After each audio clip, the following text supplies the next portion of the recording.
तुला प्रश्न पडतो ना, मी आधीच का सगळं नीट करत नाही?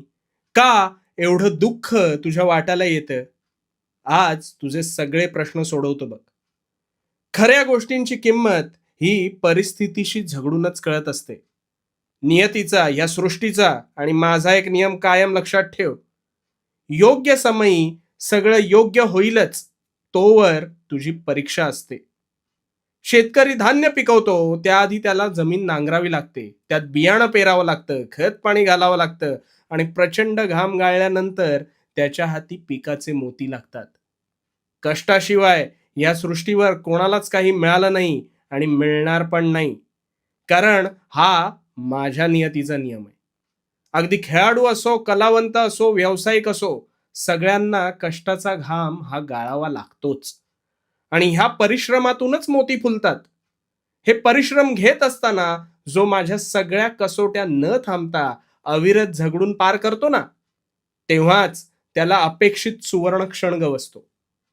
आता याशिवाय तू म्हणशील, मी सुद्धा नित्यनियमाने काम करतो.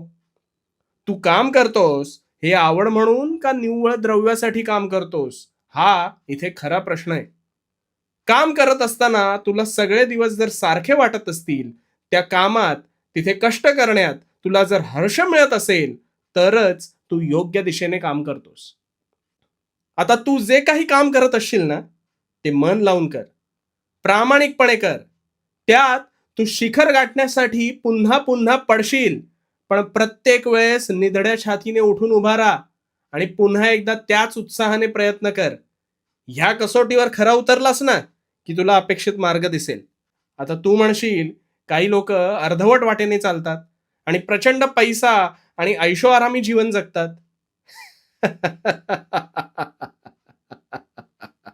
लक्षात ठेव, माझा नियतीचा फेरा हा कुणालाच कधी चुकलेला नाही.